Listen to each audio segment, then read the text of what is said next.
네, 선생님들 안녕하세요. 네, 저번에 동영상들 다 들으셨고 댓글들 남기셨는데 지금 그 댓글 다신 분들 중에 한 반이 두 분이 지금 없어진 것 같아요. 저한테 의사표현을 좀 해주셨으면 좋겠습니다. 연락 방법은 대표님한테 좀 물어보시면 될 것 같아요. 출결을 지금 댓글로 체크한다 했는데 두 분 선생님이 아무래도 조회수는 4로 나오고 댓글이 두 분밖에 없어서 그거 확인 다시 부탁드립니다. 자, 오늘 이어서 모집 요강인데 지금은 24년도 거는 모집 요강이 내년에 나오니까 대입 전형 시행 계획을 통해서 요강 분석하는 거 대신하고 있습니다. 이어서 오늘 각 전형별로 전번에는 이제 총괄적으로 전체적으로 어떻게 바뀌었는지, 이사에서 대입 전형 시행 계획을 어떻게 발표했는지, 2, 3 대비 무엇이 달라졌는지, 그러나 인하대가 중요한 게 아니라 그것을 통해서 이게 이런 흐름을 타고 있구나, 이것은 이것을 의미하는구나, 그 다음 이로 인해서 어떤 입결을 가져오겠구나 라는 걸 예측하는 뭐 이런 얘기들을 나눠봤어요. 총괄적인 거라면 이제는 각 전형별로 특징들을, 특징이 아니죠, 전형 계획이죠, 발표한, 인하대가 발표한 전형 계획을 보면서 역시 또 인하대가 중요하다기보다 왜 그런 변화를 갖고 왔는지, 아니면 왜 유지하고 있는지 살펴보도록 하겠습니다. 자, 수시에서 우리 뭐 학생들이 너무 많이 주목하는 건 당연히 학생부 종합의 인하 미래인재죠. 네, 학생부 종합 하나, 그 다음에 학생부 교과, 그 다음에 논술, 실기, 실적, 이렇게 수시는 4개의 전형을 치른다. 대학이 치를 수 있는 수시 전형의 개수, 종류입니다. 그런데 학생부 종합 전형에는 저렇게 여러 가지의 소외계층을 위한 어떤 여러 특별 전형들도 존재하죠. 근데 우리 일반고 애들은 대부분이 아마 인하 미래인재에 해당이 될 겁니다. 그래서 나머지 학생들은 사회통합 전형 대상자가 될 가능성이 높아요. 네, 고른기회라든가 농어촌, 서해 5도 지역 같은 경우는 대표적인 사회통합 전형의 대상자들입니다. 자, 학생부 교과 전형 바로 10% 공고사항에 의한 지역균형 전형입니다. 역시 지역균형도 사회통합 전형 안에 들어있습니다. 그렇죠? 예, 그래서 계속 2023에 비해 2024에서 기본사항 발표할 때 뭐였어요? 기본 핵심이, 이사 대입 전형 시행계 발표한 핵심이, 네, 기조 유지, 그 다음에 사회통합 전형 증가, 요거였거든요. 사회통합 전형이 바로 여기서 고른기회하고 지역균형이 해당합니다. 우리 애들이 많이 지원하는 지역균형, 즉 교과 전형도 들어있다는 거. 그래서 계속 늘고 있다는 거. 1학년 학생들 25 기본사항 발표났어요. 거기도 마찬가지로 교과 전형이 합쳐서 사회통합 전형이 계속 늘고 있다는 거. 우리가 지금 교과 전형을 무시할 수 없다. 계속 지금 정부 주도하에 늘고 있다 하는 얘기예요. 그 다음에 논술, 그 다음에 실기, 실적, 이렇게 4개가 수시 전형의 종류입니다. 자, 그러면 각 전형들 좀 보실게요. 지금 인하 미래인재 전형 말고 사실 대표적인 게 또 뭐 있었어요? 네, 참인재 전형이 있었어요. 네, 미래인재하고 참인재의 차이점은 뭐였어요? 미래인재는 1단계가 있고 2단계에서 면접이 있는 건데, 참인재는 면접이 없어서 1단계, 단일 단계로 선발하던 그런 전형이 없어졌습니다. 그러면서 미래인재는 늘었으나 전체적인 학생부 종합 인원수는 줄어든 그런 형태죠. 참인재 전형 하나가 없어지면서, 그 다음에 논술 우수자에서 최저 없이, 그 다음에 논술 100이 아니라 교과 30에 들어가 있다. 갈 때마다 제가 물어봐요. 인하대의 논술 우수자 합격자가 4등급 후반으로 이렇게 평균이고, 또 평균이 4등급 후반이니까 5도 있다는 뜻이고, 누가 봐도 그런데 괜히 저거 망신살만 퍼치니까 이제 논술 100으로 가면 어떠냐, 이렇게 제가 이렇게 가서 얘기할 때가 있거든요. 네, 그러면 또 그런 생각은 안 해본 것 같기는 해요. 그래서 교과 30은 어쨌든 좀 잡고 들어가고 있습니다. 자, 전체적인 전형의 방식을 한눈에 보게끔 했고요. 자, 이제 인하 미래인재 다 할 듯하지만 우리가 또 따져보면 좀 다른 부분들이 있어요. 자, 인하 미래인재 전형을 보면 저 자격이에요. 모든 전형은 저 자격을 좀 유심히 좀 볼 필요가 있습니다. 자, 학생부 종합 미래인재 전형 보면 정말로 자격 제한이 없죠. 그 누구라도 지원이 가능합니다. 자, 여기에서 가장 심각하게 고민이 되는 건 사실은 검정고시입니다. 그 이유가 있습니다. 학생부 종합은 학생부, 학교생활기록부를 종합적으로 평가하는 것인데, 검정고시는 학교생활기록부가 없기 때문이죠. 그럼 해외고는 있어요. 해외고는 그 고등학교에서 생활이 그 서류가 넘어옵니다. 특성화고도 특목고도 고등학교를 졸업만 한다면 어떤 서류든지 있어서 평가할 서류가 있는데, 이 검정고시는 사실상 예, 고등학교 과정을 마치지 않고 그냥 시험을 통해서 자격만 얻은 거기 때문에 생활기록부가 없죠. 그러면 이 학생부 종합전형에서 지원 자격에서 검정고시가 들어가는 것이 비합리적으로 보이지만 그게 벌써 몇 년 됐나요? 몇 년 전이죠? 교대에 지원했던 검정고시 학생이 이거를 네, 법적으로 소송을 걸었죠. 예, 소송을 걸었는데 그때 학생이 승소했어요. 예, 그래서 이제 학생부 종합전형에서 자격을 제한을 주지 말라는 교육부 명령이 떨어진 거죠. 그래서 대학들은 종합에서 검정고시에 지원 자격을 제시하고 있어요. 제시하고 있지만 합격자가 나올까요? 안 나올까요? 나오지가 않죠. 왜냐하면 생활기록부를 보면서 더군다나 요즘같이 자소서도 없고 추천서도 없고 아무것도 없는 상황에서 생활기록부 온리 생활기록부 하나 가지고 합부를 결정한 학생부 종합에서 생활기록부가 없는 대상자인 검정고시를 선발한다. 이거는 분명히 이거는 이치에 맞지 않는 지원 자격이죠. 그러다 보니까 대학들이 요식행위로 검정고시 학생들한테 받는 서류를 만들어냈는데요. 약식의 자기소개서 같은 거예요. 그러면 그 학생들 우리가 자기소개서를 쓸 때는 생활기록부에 있는 거를 근간으로 해서 법적으로 이거는 소설이 안 되게 그쵸? 소설이 안 되게 우리는 이제 이거를 그런 서류가 역할을 하죠. 근데 검정고시는 아무리 소설을 써도 확인할 방법이 없다는 거죠. 그럼 대학들은 그걸 믿고 이 학생을 선발한다? 그런 일은 없겠죠. 네, 그래서 검정고시가 처음에 경희대가 그 서류를 만들었던 기억이 납니다. 경희대가 학생부 네오르네상스를 하면서 교육부에서 넣으라고 하니까 지원 자격을 넣으라니까 안 넣을 수는 없어. 그런데 뭐 갖다 뽑을 거야? 그러면 저희는 준비가 안 되어 있습니다. 이래버리면 사실 많은 대학이 그랬거든요. 저희는 그냥 준비가 서류 특별히 내는 거 없습니다. 이래버리면 안 뽑겠습니다. 이 뜻이잖아요. 그러니까 경희대에서는 참 빠르게도 제일 먼저 기억해요. 검정고시 학생들을 위한 서류를 만들어냈는데 약식 자기소개서 같은 거였어요. 그러면 붙은 애가 있느냐? 그녀를 해 가면 어떻게 되겠어요? 제가 반드시 확인하겠죠. 네, 없어요. 거의 없습니다. 합격한 학생은 없었다는 답변을 듣고 오는데 간혹 가다가 학생부 종합에서 검정고시 합격이 나오는 과가 있어요. 그게 뭐냐면 예체능 쪽. 예체능 쪽은 사실 학업 역량을 본다기보단 그들의 그 예체능 어떤 역량을 많이 보잖아요. 실기 위주 전형을 하고 그러니까. 그러다 보니까 검정고시라는 자격만 고등학교 졸업이라는 자격만 있으면 되지. 네, 다른 것들을 보는 건 아니고, 그래서 예체능 아이들이 실기로 뽑는 거 말고요. 실기에서는 당연히 될 텐데 학종에서 말하는 거예요. 학종이잖아. 지금 하고 있는 게 바로 뭐죠? 아시겠지만 미술 같은 경우 학종을 뽑죠. 그렇죠? 그래서 예체능 같은 경우 이런 것들을 학종으로 뽑을 당시에는 간혹가다 나오고요. 그러니까 체육 실기 쪽으로 특히나 하나가 또 뭐냐면 SW 어느 장차관이 얘기했죠. 이제 앞으로 이 나라를 짊어지고 나갈 가장 큰 역량은 SW 역량이라고.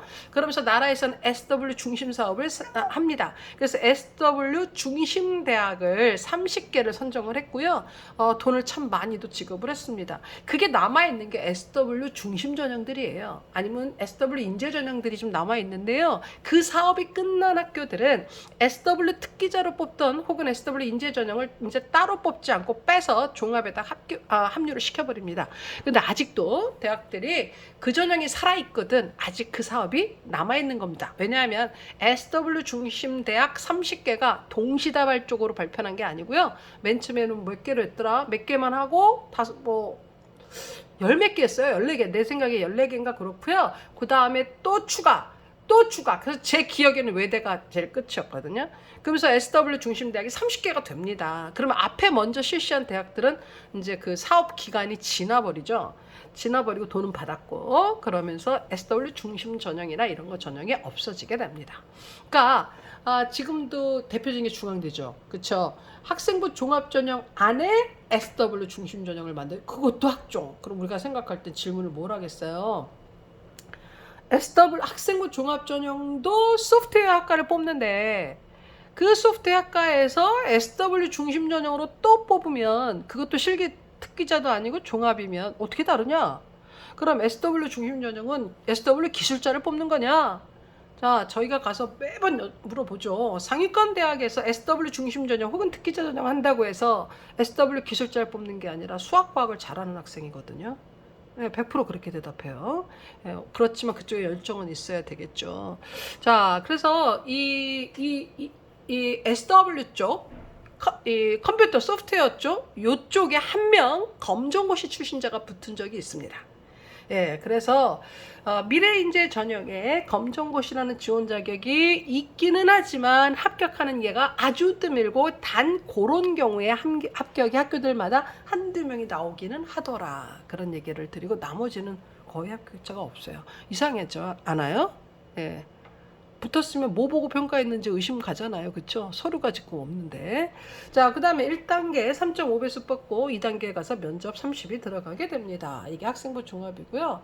예, 그래도 인하대 미래인재가 그렇게 내신이 많이 낮지는 않아요. 자, 그 다음에 이제 두 번째가 무슨 전형이냐, 그런 게 이제 바로 사회통합 전형에 들어가는 어떤 소외계층에게 기회를 확대하자라고 했었던 그런 게 전형. 자, 대상자가 지금 4개네요. 그렇죠? 국가보훈 대상자, 그 다음에 기초생활수급자랑 차상위, 그 다음에 자립전 대상아동, 예, 그 다음에 북한 이탈 주민하고, 예, 뭐 제3국 출생, 뭐 북한이요, 북한 탈북. 자, 이렇게 붙어 있는데요. 요게 대학마다 다 똑같지 않습니다. 예, 고른 기회에 어떤 학교는 농어촌이 들어가고요. 예, 어떤 학교는 농어촌이 안 들어가고요. 자, 그러면 학교마다 달라요. 또 하나, 저 차상위 계층이 들어가고 어떤 학교는 한부모 가정이 들어갑니다. 그러면 예, 한부모 가족 지원법이라고 있나 없나 볼까요? 밑에 있죠? 차상위 있죠? 그쵸? 한부모 가족 지원법이 있는 학교가 있고 없는 학교가 있어요. 그래서 저것도 무조건 다 자격이 같지는 않다. 그래서 요거 네, 한부모 가족 아주 웃긴 얘기가 있었죠. 한부모 가족 쪽에 고른 기회 들어가냐 안 들어가냐를 가지고 서울대에 고른 기회로 넣으려고 그래서 뭐 우스갯말로 근데 사실이기도 할 수 있어요. 예, 고른 기회 전형으로 넣으려고 부모를 이혼시켰다라는 말도 있어요. 예, 선생님들이 막 부모님들 막 시켰다고 그 옛날에. 네, 그래서 이게 고른 게 자격이 되냐 안 되냐도 있습니다. 자립지원 대상 아동 뭐 시설 학생들 뭐 이런 학생들이고요. 자, 그래서 이렇게 학교마다 조금씩은 좀 다르다는 얘기인데요. 자, 아까 말씀드린 농어촌 전형 말씀드릴게요. 이 고른 기회에 농어촌이 들어가면 그러면 어떨 것 같으십니까? 누가 이 지원 자격자 중에 가장 유리할 거로 보이십니까? 여기 들어가 있는 이거는 인하대의 고른 기회 전형의 지원의 자격을 할 수 있다, 지원할 수 있다는 자격을 얻을 뿐 예, 점수가 부여되는 게 아닙니다. 또는 국가보훈 대상자 20%, 차상 20% 이것도 없습니다. 그냥 동일 자격일 뿐입니다. 자, 이렇게 됐을 때 여기 농어촌이 정말 많은 학교가 고른 기회 농어촌이 들어갔거든요. 그렇게 됐을 때 합격률이 어떻게 될까요? 네, 누가 뭐라 해도 농어촌 학생들이 합격률이 높습니다. 왜냐하면 지금 여기에 있는 이 전형들이 좀 특이한 특별 전형의 대상자들이잖아요. 근데 농어촌이 생각보다 일반고 수준처럼 많이 공부시키고 하고 있고 그렇거든요. 네, 그러다 보니까 농어촌 지원 학생들이 여기에서 좀 고른 기회 전형에서 좀 가장 입결이 높은 편에 들어가지만 대학들에 모두 물어보면 그만큼 지원도 많이 한다. 그럼 지원 대비 합격률을 보면 높은 거 아니지 않느냐? 또 이렇게도 얘기는 해요. 그 문제는 뭐냐면 농어촌이 고른 기회도 들어있고 농어촌에도 들어있고 그러면 예, 전형이 이렇게 다를 경우에 복수 지원으로 2번을 다 할 수 있는 경우도 주어지는 거죠. 그래서 요번에 사회통합 전형이 확대되면서 요번에 이 농어촌 전형만 강의하고 다니시는 분이 있어요. 전국적으로 유명한 분이 또 한 분 있어요. 그러면 농어촌 전형에 대해서는 올해 화두는 뭐였게요? 고른 기회 전형 내 농어촌을 활용하자. 이거였어요. 유리하다. 이런 거였어요. 그러니까 자격에 따라 이렇게 전형이 굉장히 유리할 수 있다. 그런데 인원수가 과별로 너무 적기 때문에 그 학생들도 모두 이 특별 전형을 쓰지는 않습니다. 자, 자격에 대해서 한번 얘기를 좀 드려봤어요. 이렇게 자격이 예민한 거구나. 이렇게 한번 느끼셨으면 되겠습니다. 우리 애들 대상은 아니더라도. 자, 그 다음에 여기 평생학습자. 제가 말씀드렸죠. 인하대만 있는 이 평생학습자 특이하잖아요. 평생학습자 전형에 옛날에 평생학습 교육원이 있었는데 여기 지금 평생학습자 전형을 종합전형인데 만 30세 이상으로 국한을 시켜놨습니다. 예, 그렇다고 해서 특성화고 졸 전형은 아닙니다. 예, 그 특성화고 그냥 고등학교를 졸업했을 당시 그런 거예요. 예, 모든 자격이 다 됩니다. 자, 그런데 기억하시나요? 우리 앞에 모집 정원에서 평생학습자만 지원하는 11명을 뽑는 네, 미래융합대학이라는 거가 있었어요. 메카트로닉스가 있고 뭐 이랬던 바로 그겁니다. 네, 바로 그거예요. 그래서 바로 평생학습자 학생들이 지원할 수 있는 과 4개가 있습니다. 예, 그 단과 대학을 미래융합대학이라고 부르고요. 예, 메카트로닉스 기억이 안 나네요. 이렇게 해서 4개 전형만 학과만 딱 정해져 있습니다. 저기다 지원할 수 있고요. 자, 그다음에 이제 특성화고 다른 학교는 특성화고 졸업한 재직자에서 우리는 특성화고 재직자 전형이라고 하는데 여기는 특성화고 등을 졸업한 재직자라는 표현을 썼거든요. 그러면 특성화고가 아닌 다른 비슷한 자격을 가진 무언가가 해당이 된다는 얘기인데요. 자, 그러면 일단 졸업한 재직자여야 되기 때문에 근무 연한은 반드시 3년이라는 이거는 법적으로 3년이라는 근무 경력을 기본으로 합니다. 그래서 3년 이상 된 이상의 산업체 재직자들 뽑게 되어 있고요. 자, 문제는 그 다음 파란색이에요. 요게 이제 일반고에 해당하는 부분이거든요. 예, 일반고 등의 학교에 재학하는 동안 직업교육 훈련 촉진법에 따라 직업교육 훈련 기간은 위탁교육기관에서 1년 이상 직업교육 훈련 과정을 우리 애들 있죠. 위탁교 간 아이들 있죠. 바로 걔들입니다. 걔네들이 여기 들어가요. 예, 여기 대상자가 됩니다. 그래서 요 부분 때문에 또 민감하게 요거를 또 받아들이신 선생님들도 계시거든요. 졸업한 학생들한테도 이게 방법을 열어주고. 그래서 저게 특성화고를 졸업했으면 특성화고만 되는데, 특성화고 등을 졸업하면서 저런 예외 조항들을 두면서 그 조항들이 우리 애들도 해당이 된다. 일반고에서 위탁교 간 애들. 자, 밑에 표를 보실까요? 일반고에 X 해놓고 별 하나가 있는데 거기 아까 그 설명입니다. 일반고 중에서 직업 교육과정을 이수한 학생. 자, 그 다음에 특목고에 땡땡이 있거든요. 자, 학교 분류상 마이스터고가 특목고에 들어가죠. 근데 특목고에 중에서 마이스터고, 과학고 이런 애들 얘기하는 거 아니에요. 이 마이스터고의 출신이 지원이 가능한데 요게 좀 문제가 좀 있죠. 이 마이스터고가 입혀주고 먹여주고 모든 것이 다 공짜잖아요. 물론 또 일반고들 대부분 그런 것 같아요. 그래서 마이스터고를 아예 졸업을 할 때 대학 진학은 3년 졸업한 다음에 3년 뒤에 한다라는 게 우리는 법적 조항인 줄 알고 있었고 어겨서는 안 되는 불법인 줄 알고 있었는데 경희대에 먼저 가서 그게 깨진 적이 있어요. 거기에 지원 자격에 먼저 들어가기 시작했거든요. 그래서 이러면 안 되지 않느냐.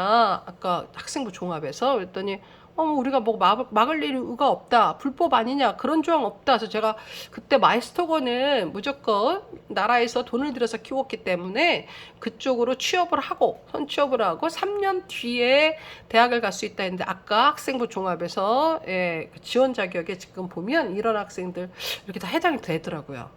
그래서 대학을 갈 수 있다라는 제가 잘못 알았던 건지 저희는 분명히 이때 마이스터고는 3년 있다가만 되는 줄 알았는데 이제는 거의 다 풀렸습니다. 정시에서만 맡고 있더라고요. 그래서 이 특성화고 재직자 전형 자, 이게 있고요. 학종으로 뽑고 있습니다. 그 다음에 농어촌 학생인데 2개 유형이 있죠. 6년짜리, 12년짜리가 있어요. 6년은 학생이랑 학부모가 모두. 그래서 중학교랑 고등학교까지 전 과정, 6년 과정. 그 다음에 12년짜리는 학생. 부모는 없더라도 본인이 초중고. 이거죠. 그렇게 했을 경우에서 1년짜리, 그 다음에 2년짜리가 있고요. 연대 특별 전형으로 3년짜리가 하나 있어요. 3년짜리죠, 그거. 특이한 전형이 하나 있어요. 그거 왜 자꾸 이렇게 하냐고 그러면 기회를 더 많이 제공하고 이런 그러니까 법적으로 정해놓은 건데도 이런 전형도 대학별로 이렇게 다른 전형들이 있다. 이거를 찾아서 또 기회를 제공하는 게 또 선생님들 아니냐라는 생각이 듭니다. 자, 지금 밑에 하늘색에 보면 지원할 수 없음 해가지고 지금 거기 보면 특목고 속에 마이스터고 지원할 수 없죠. 그렇죠? 대안학교 졸업했죠. 지원할 수 없습니다. 그래서 지원 자격은 아이들이 대입 지원하는 데서 가장 기본적으로 상식적으로 먼저 살펴봐야 할 내용 중에 하나이다 라는 얘기입니다. 자, 그 다음에 생활기록부 제출 서류 얘기를 하는데 바로 아까 검정고시 얘기를 좀 하고 싶었던 거예요. 여기 검정고시 내야 되는데 지금 이 학생은 없죠. 근데 저쪽 학생부 중에 원래 미래인재에서는 자격이 됐었던 거. 자, 그 다음에 서해 5도 지역은 인천 지역의 특징이죠. 네, 인천 지역의 특징이에요. 왜 그러냐면 대청도나 이쪽에 늘 그 북한의 어떤 뭐 미사일이나 뭐 이런 거에서 굉장히 공포 속에 저는 몰랐어요. 근데 우리 애 아빠가 거기 3년 가 있는 동안 우리 아이들이 어렸을 때 다 데리고 3년을 갔었는데 그때 그 천안함 사건이었나 그게 일어나가지고 전화했더니 그 방공호 속에 들어가서 우리 아이가 전화를 받는데 제가 다 토하고 그랬어요. 예, 다 토하고 막 그냥 어질어질하고 예, 굉장히 공포스럽더라고요. 그래서 걔가 하는 말이 엄마 지금 뭐 헬기가 막 우리 집 위로 막 떠다녀. 애가 초등학생이었는데 그때 그런 말을 하더라고요. 그래서 그런 거를 겪고 살고 있잖아요. 그래서 왜 쟤네한테만 혜택을 주나라고 말할 수 가서 살다 오니 알겠어요. 예, 그래서 그런 걸 평생을 갖고 사는 거죠. 그런 공포와 그런 위기감이나 이런 거를. 서해 5도 저 전형 때문에 그 서해 5도 섬에 있는 저 학생들은 그냥 인하대 이상 다 간답니다. 예, 인천대 인하대 그냥 다 간대요. 기본적으로. 예, 그래서 그냥 저 학생들은 어찌 보면 그냥 대학을 보내주는 서해 5도 전형입니다. 네, 일반고에 해당이 되고요. 자, 지금 여기에서 잠시 돌아가서 이 농어촌 지역에서 말입니다. 특목고가 빠졌거든요. 이 특수목적고에서 농어촌에 해당하는 게 옛날에 뭐였냐? 민사고였어요. 민사고. 예, 민사고가 이 농어촌 지역에 해당하면서 처음에 논란이 됐습니다. 농어촌 전형 대상자가 돼버린 거죠. 예, 그래가면서 그때부터 농어촌 전형이 저 특목고를 다 빼버린 거죠. 예, 지역이 어디 위치한더라도 특목고는 다른 목적으로 설립된 학교이기 때문에 이렇게 뺐던 거거든요. 예, 서해오도도 마찬가지. 예, 그런 학생들은 빼고 일반고 학생들만에 해당하게 됩니다. 요거. 자, 요렇게 해서 학생부 종합전형을 끝내고요. 이제 또 가장 요즘 핫한 게 교과전형, 지역균형 전형입니다. 어떻게 됐었어요? 우리 앞에서 정리할 때 지역균형 전형 또 확대했었죠? 100명, 200명, 400몇 명에서 200명 더 뽑죠. 자, 3학기 이상의 교육과정을 이수한 졸업 예정자. 왜 저런 자격이 붙었을까요? 예, 뭐 조졸도 있을 수 있고 뭐 해외고 왔다 갔다 할 수도 있고 막 이래요. 그런데 교과는 어떻죠? 산출할 내신이 있어야 되거든요. 산출할 내신이 있어야 되기 때문에 저게 단서가 붙는다는 거죠. 네, 그 다음에 2021 1월 무슨 뜻? 졸업생을 받아들이고 있다. 이런 얘기입니다. 자, 학생부 교과 전형은 학교들별로 차이가 큽니다. 네, 어떤 학교는 현역만, 그 다음에 어떤 학교는 이렇게 졸업생만, 어떤 학교는 재수생까지만, 어떤 학교는 삼수생까지만. 이래서 지원 자격을 면밀하게 살펴봐야 한다는 겁니다. 난 그 대학 넣어야지 했는데 정작 지원하려고 보냐 지원 자격에 해당이 안 될 수도 있다는 얘기인 거죠. 예, 그래서 지원 자격이 이렇게 중요한 거예요. 자, 졸업자일 경우에 만약에 인하대에 추천 인원이 있다면 졸업생들이 그 학교에 가서 모교에 가서 졸업 학교장 추천 도장을 받아야 돼요. 또 하나는 추천 인원이 제한이 있다면 추천 인원이 제한이 있는데 우리 학교에 현역에 있는 학생이 그 숫자를 넘친다면 졸업생에겐 그 기회가 제공이 되지 않겠죠. 그렇죠. 무슨 얘기냐면 10명 추천 그랬는데 인하대 한 학교에 10명 이상 안 씁니까? 쓰잖아요. 근데 우리 애에서 10명을 갖다 썼어요. 10명을. 근데 졸업생이 쓰고 싶어요? 기회가 오지 않는다라는 얘기죠. 그렇죠? 그래서 졸업생들한테는 사실 모교에 가서 추천 좀 해주십시오. 이 말이 나오지 않는다고 해요. 쉽게. 그래서 아마 현역들의 전형이 될 텐데 이렇게 추천 인원에 제한이 없을 경우에는 그 서류에 학교에서는 그것을 마다할 이유는 없죠. 졸업생도 우리 학교 학생들이니까. 예, 그럴 경우에는 또 이렇게 추천 대상자가 되기도 합니다만 이제 쉽지 않다 이거예요. 인원수가 제한이 돼버리면. 자, 그래서 교과입니다. 교과 전형에서는 검정고시를 넣을 수가 없죠. 왜냐하면 물리량이 없으니까요. 산출에 대한 물리량이 없기 때문에. 그 다음에 특성화고의 문제가 있어요.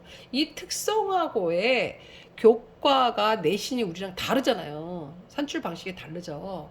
그럼 걔네가 대학을 가려고 하는 애들은 또 되게 높아요. 1, 2, 뭐 이래요. 저 특성화고가 경희대를 가보면 교과 전형에 대상자로 잡혀 있어요. 그러면 이게 안 되지 않느냐. 우리랑 내신 산출 방법이 다르지 않느냐. 라고 계속 2년째 제가 얘기를 하는데 그래도 수능 최저도 있고 뭐 나름 그걸 보기 때문에 뭐 가능하다 또 이렇게 얘기를 합니다. 그래서 의외의 대학에서 저 교과 전형에 특성화고가 재원 자격으로 들어가 있는 학교가 있답니다. 네, 있어요. 그래서 특성화고는 계속 우리 그런 경우에는 아니 이 학생은 특성화고에서 대학 가는 아이들 중에 1, 2등급일 텐데 특성화고 애들은 상위권일 텐데 뭐 걔네들이 내신 너무 좋지 않냐. 예, 제가 따지죠. 예, 그렇게 해도 그러면 거기서 나름대로 그런 학생들한테도 괜찮다. 그리고 그 정도의 최저만 맞춘다면 그 학생은 또 그러려고 얼마나 공부 열심히 했겠냐 또 이렇게 얘기를 하더라고요. 자, 요렇게 지역 균형은 학교마다 큰 차이가 있다면 현역이냐 졸업 대상자가 되느냐 졸업생이 대상이 되느냐 예, 이게 있고요. 그다음에 특성화고 학생들의 내신이 다른데 늦냐 안 늦냐 학교마다 이렇게 차이가 있는데 이나들은 졸업생은 받고 예, 그다음에 특성화고는 받지 않고 있죠. 이렇게 학교마다 다르다. 자, 당연히 내신 100이고요. 대부분의 이 학교장 추천 전형엔 면접이 없죠. 면접이 없으니까 1단계 전형이란 뜻입니다. 내신 100으로 뽑아요. 면접이 있다는 얘기는 다 불러다 면접할 수 없으니까 1단계에서 몇 배수로 잘라낸다는 뜻이거든요. 면접이 없다. 교과에서조차 면접을 할 수 있는 여력이 대학은 없죠. 종합 면접만 해도 벅차거든요.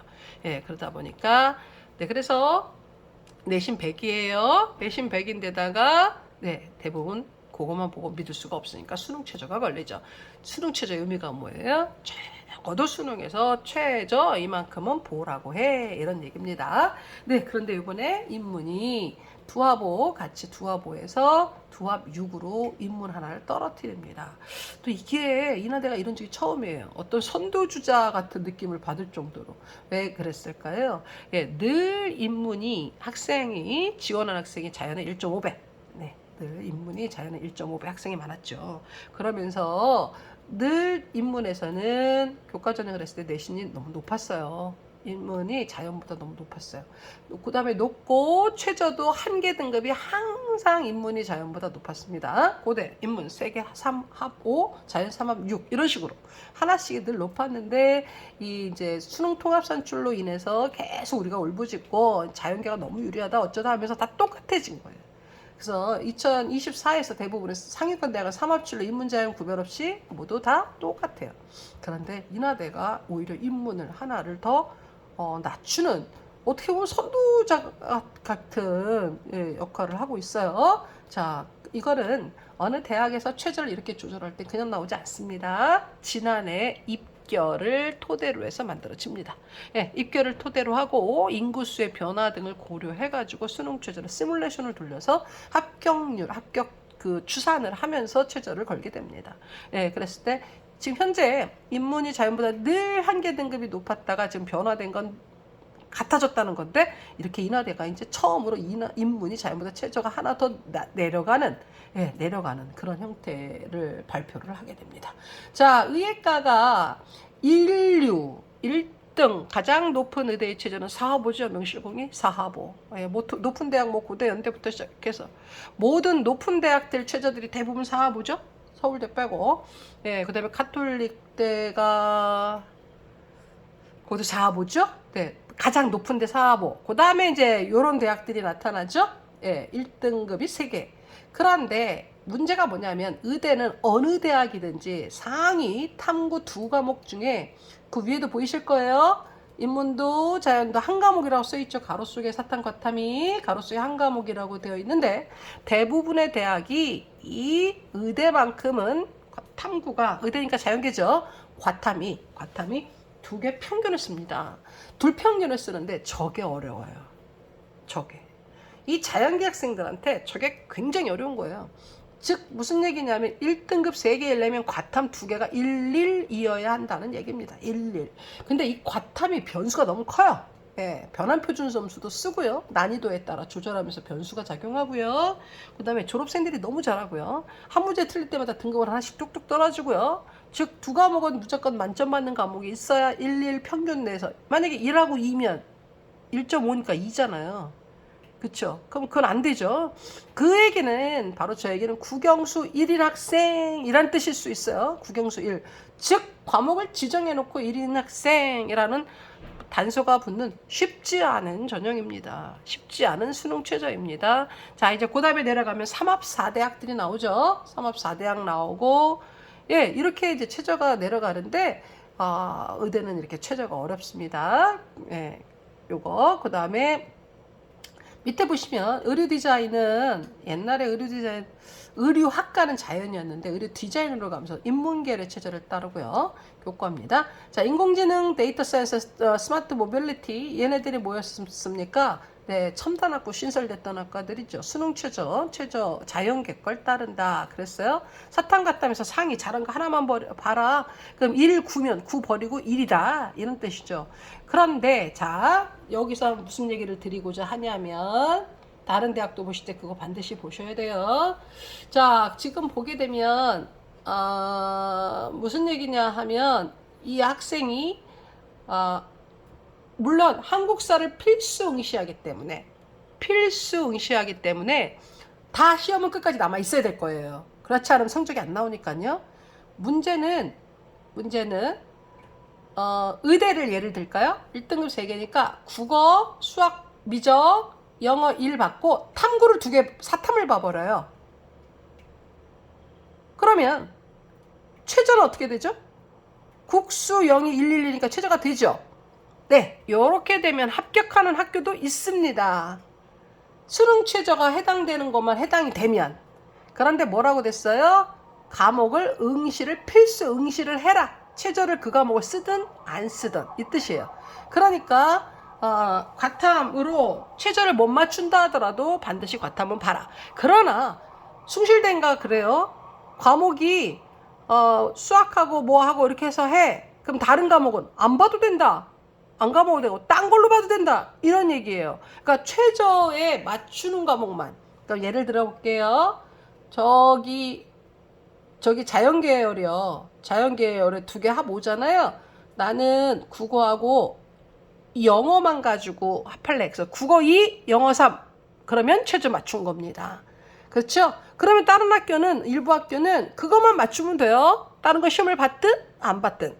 근데 여기는 수학을 그리고 이 학생이 이제 확통을 본 거예요. 그리고 사탐으로 2개를 본 거예요. 그러면 그래도 최저는 국어하고 영어에서 맞춘 거예요. 그럼 되는 학교가 있는데 여기는 안 된다는 거예요. 최저로 쓰든 안 쓰든 수학은 미적기야, 탐구는 과탐 한 과목 이상을 반드시 봐야 해 라는 단서를 붙여놨단 말이죠. 그래서 필수응시가 조건입니다. 필수응시. 안 그런 학교도 있다라는 거. 네, 그거 꼭 확인해야 되죠. 입학처에 전화를 해보고 그래야 됩니다. 자, 그 다음에 이제 내신 성적 산출법은 이따 보기로 하고요. 논술입니다. 논술. 자, 모든 사람이 다 해당 대상이 되는 게 바로 논술과 정시. 그쵸? 논술과 정시. 그러니까 경쟁률이 높죠. 그쵸? 10년을 재수해서도 쓸 수 있고. 네, 이거는 그냥 몇 년도 졸업이 아니에요. 그냥 고졸 자격증만 있으면 된다 이런 뜻이에요. 누구나 넣을 수 있는. 그래서 재수생들이 가장 많이 하고 있는 게 바로 논술과 정시잖아요. 왜? 내신은 못 바꾸니까. 네, 근데 여기는 논술 100은 아니고 학생부 30 들어가고 있습니다. 자, 그 다음에 이 수능 최저의 특징이 또 역시 여기도 2개 평균 쓰고 있고 여기는 인하되는 다른 과는 최저가 적용되지 않습니다. 예, 그래서 수능이 약한 학생들이 논술로 덤비는 곳이 인하대 논술 우수자다. 그런 얘기입니다. 자, 논술이 또 하나의 전형이고요. 자, 마지막에 뭐죠? 종합교과 논술 실기특기. 그죠? 실기. 자, 여기에서 당연히 실기자 전형에서는 자격이 대부분 많은 학교가 다 열려요. 이게 왜 그럴까요? 검정고시도 열려요. 왜? 그 예체능 학과들의 역량을 중요하게 보니까 많은 학교가 열려요. 그래서 제가 이번에 인하대 가서 얘기를 안 했겠어요? 다른 학교들은 실기 실적에서는 검정고시고 뭐고 다 풀어놓는데 여기는 왜 안 잡았냐? 그러면 또 생각을 안 해봤나 보더라고요. 그래서 저희는 그냥 뭐 고등학교 생활도 중요하게 생각하고 이렇게 대답은 듣고 있어요. 근데 정말로 많은 상위권 대학들에서도 실기 실적에서 많은 대학이 열려 있기도 해요. 지원 자격이 오픈되어 있는 게 실기 쪽, 그 다음에 SW 쪽 이렇게도 많이 잡혀 있더라고요. 자, 그 다음에 특기자입니다. 특기자 선수예요. 운동선수. 자, 여기서 보여드리고 싶은 건 운동선수면은 무슨 야구부 뭐 이런 거, 인하대 야구부 유명하잖아요. 배구부도 옛날에 유명했고. 그런데 왜 교과가 들어가는지 그 얘기 좀 하려고요. 왜 교과가 들어가느냐. 특기 실적은 수상이에요. 그럼 뭐에 들어가냐. 이게 교육부 지정입니다. 교육부 지정. 교육부가 하라는 거예요. 네, 운동하는 이 학생들도 저걸 반영해라. 이제 고등학교 생활 엉망으로 하고 고등학교 안 가고 이런 아이는 뽑지 말아야 되는 거 아니냐. 그런 어떤 상징적 의미입니다. 왜 상징적이라고 표현할까요? 무단 결석이 31일 이상 되면 5.0으로 내려가죠. 저거 저렇게 돼갖고 불합격 안에 있느냐는 없다고 그러더라고요. 네. 그래서 상징적 의미인 것 같고 웬만한 학생은 다 저거를 그냥 지킨다. 지킨다라는 얘기고요. 자, 그 다음에 이제 정시입니다. 정시에서 두 가지 전형을 하게 되죠. 우리 학생들이 하는 게 수능 일반, 그 다음에 실기 실적.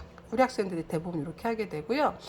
눈여겨보실 거는 정시는 수능만 갖고 하는데 학생부 종합이 들어있구나. 그쵸? 학생부 종합 바로 평생학습자 전형과 특성화고 등 졸업재직자 전형들이 있습니다. 그래서 학종도 정시에 남아있다.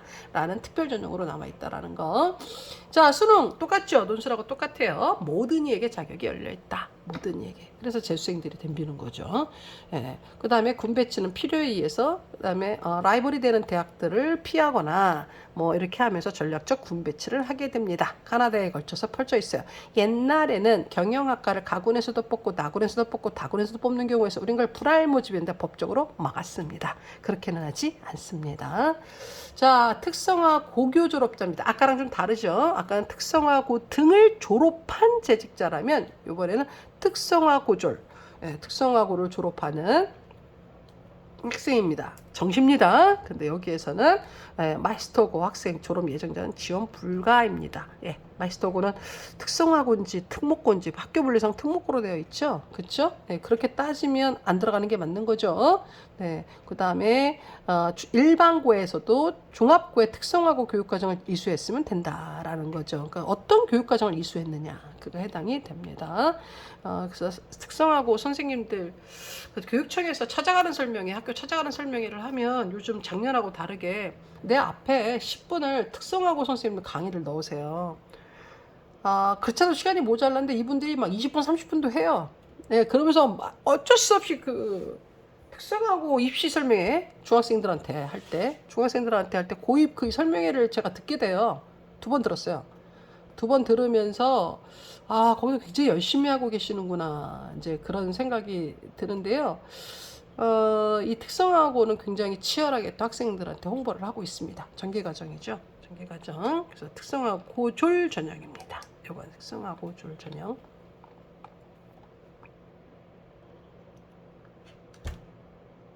자, 이제 수능 실기 실적. 우리가 실기 위주 전형이라는 건데요.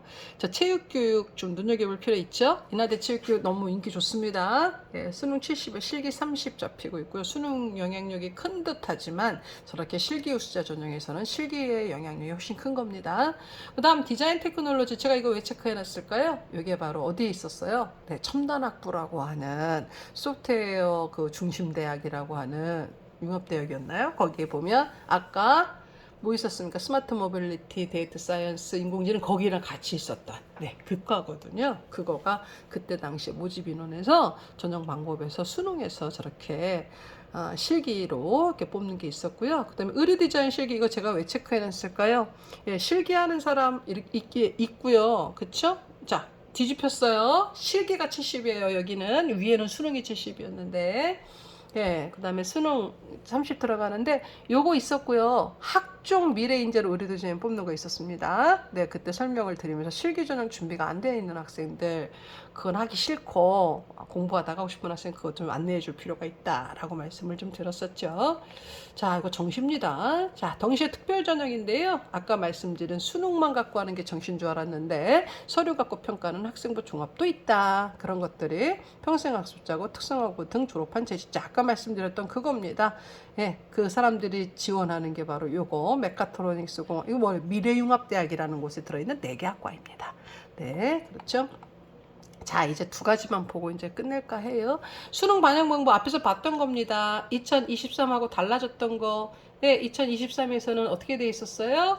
국어 20에 수학 30이었는데 수학 30을 줄이고 30을 25로 줄이고 국어 넘어갔죠. 그 다음에 나머지도 이제 조절이 좀 됐습니다. 그쵸? 그래서 여기 수학의 반영 비율이 좀 줄었다라는 거, 이거 아까 앞에서 봤었어요. 그 다음에 여기 자연계인데, 똑같은 자연계인데 왜 인문은 넣을 수가 없어요. 확통을 넣는다 하더라도, 여기 별표 있는 거 밑에 제가 녹색 펴놨죠. 자연계열이에요.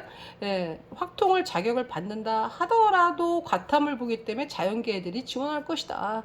그 대신에 미적하고 기압 애들한테 5% 가산점을 줘서 확통한 아이들은 지원하기가 사실상 힘들어질 것이다 하는 얘기죠.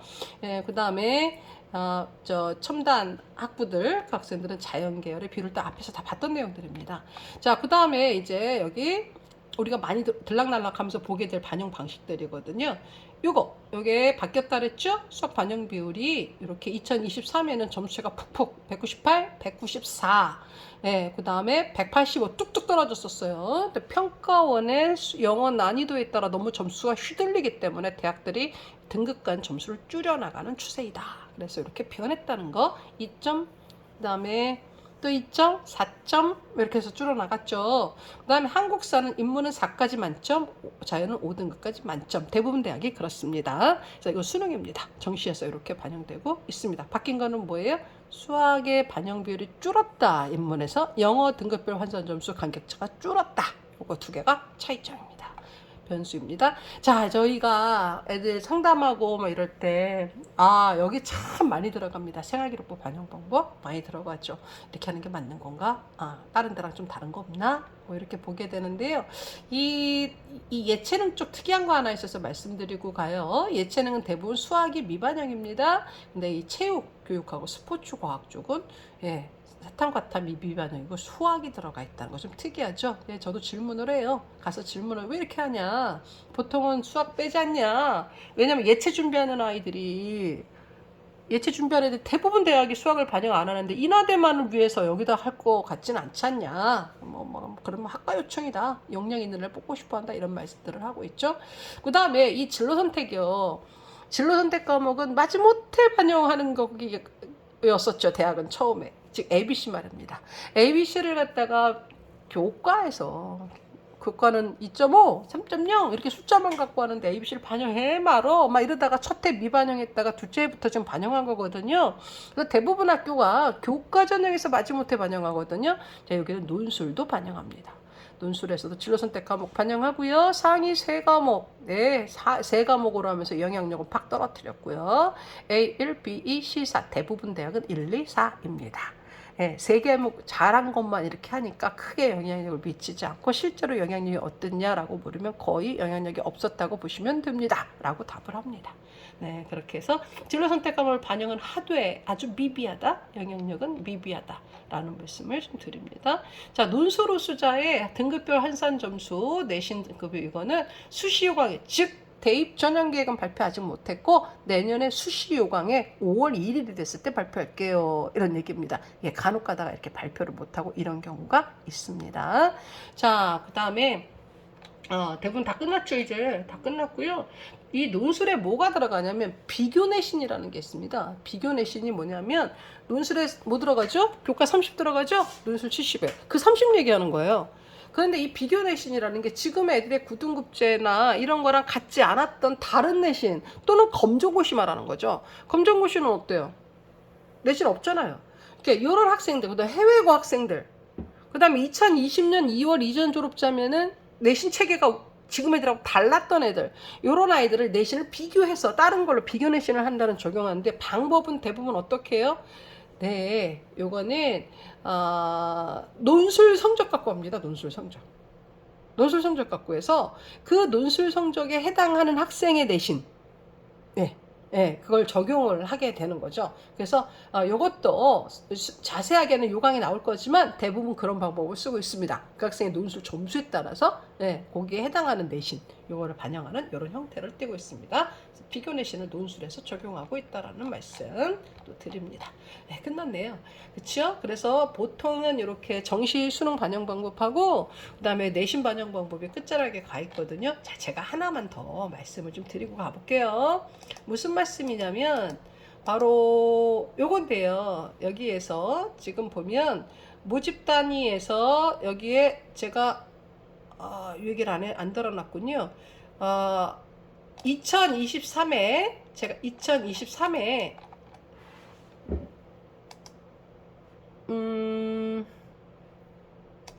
신설학과 제가 신설학과 말씀을 한번 드렸었거든요. 자유전공학부 2023에 자유전공학부가 하나 신설이 됩니다. 신설이 됐는데 지금 그게 안 보여요. 여기에 지금 안 보여요.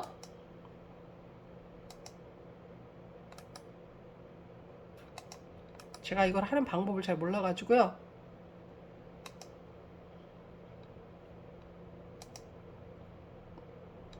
잘 모르겠어요. 어디서 여는 건지. 네, 여기에 지금 제가 써놨었거든요. 여기 써놨네요. 그쵸? 여기 지금 자유전공학부를 신설을 했어요. 2023에 언제예요? 올해 수능을 보는 아이들. 그러면 왜 2024에 자유전공학부가 안 보이냐는 거죠. 왜 그렇죠? 대입전형 시행계획은 2년 예고제에 의해서 2학년 4월 말에 발표났죠? 올해 2학년들 그 시점과 자유전공학부 신설된 시기랑 안 맞아 들어가서 즉 이걸 발표할 때는 자유전공 신설이 지금 확정이 안 됐을 때인 거죠. 그래서 여기에 이 등록 전형 시행계획에 그게 표기가 안 된 겁니다. 그러니까 23 뽑고 24에서 없어졌나? 아닙니다. 예, 없어진 거 아니고요. 시기적으로 안 맞았다. 그러니까 시기적으로 자유전공학부는 23 올해 고3 애들 정시부터 정시에서 뽑고요. 2학년 때 무조건 원하는 대로 학과로 배정한답니다. 예, 뽑는데 이게 24에서 안 보이는 이유 그 시기적으로 23만 뽑고 없어졌냐? 그 뜻이 아니고 시기적으로 이사를 발표할 때는 시기적으로 안 맞아서 이거를 발표할 때 이 안에 들어가지 못했다. 예, 요거 마지막으로 말씀드리고요. 자, 지금 요강은 아니에요. 요강은 훨씬 양이 많아요. 예, 요강은 훨씬 양이 많습니다. 그런데 지금 제가 이 전형 계획으로 좀 대신해서 했는데요. 말씀드렸죠. 인하대가 중요한 건 아니다. 인하대가 중요한 건 아니고 선생님들이 요강을 여기서 좀 제가 조금 부족하다고 느끼는 건 전형 일정이에요. 전형 일정에서 면접 날짜가 수능 전이냐 수능 후냐 논술이 수능 전이냐 수능 후냐도 굉장히 중요한 변수거든요. 그러면서 면접 날짜가 겹치냐 안 겹치냐 몇 개씩 건대 뭐 경희 작년에도 막 여러 개가 겹치죠. 중앙대 같은 경우는 유일하게 면접 날짜나 이거를 조정해 줍니다. 전화하면 이런 학교가 있을 정도예요. 예, 그래서 그런 일정 부분을 좀 다뤄봤으면 좋겠는데 불행하게도 전형 계획은 그게 안 뜹니다. 요강에 뜨거든요. 그때 다시 얘기할 기회가 있다면 얘기해 보도록 하고요. 저는 이걸 한 이유가 뭐라고 말씀드렸어요. 대학의 모집 요강을 분석하는 거가 시작이다. 대입은 전 그렇게 생각해요.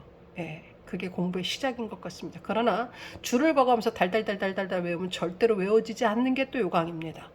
실제로 임상이 없이 입시가 잘 완성이 되긴 어려워요. 그 임상시에 애들을 데리고 상담할 때 당황하지 마시고 각 대학교 홈페이지에 들어가서 입시 요강을 보는 것부터 거기에 모든 정답이 다 들어있기 때문에 그랬을 때 보는 방법을 좀 알려드리고자 인하대를 예시를 들어서 한번 설명을 해봤습니다. 예, 입시라는데 기본이기 때문에 기본 도서입니다. 그래서 이걸로 동영상으로서 요강을 분석하는 방법에 대해서는 이렇게 맺도록 하겠습니다. 자, 선생님들 두 번째는 좀 강의를 좀 짧게 하려고 했는데 이번 주까지 황금 연휴 2주에 걸친 황금 연휴 아주 즐겁게 잘 보내시고 건강한 모습으로 다음 주에 또 뵙도록 하겠습니다. 수고하셨습니다.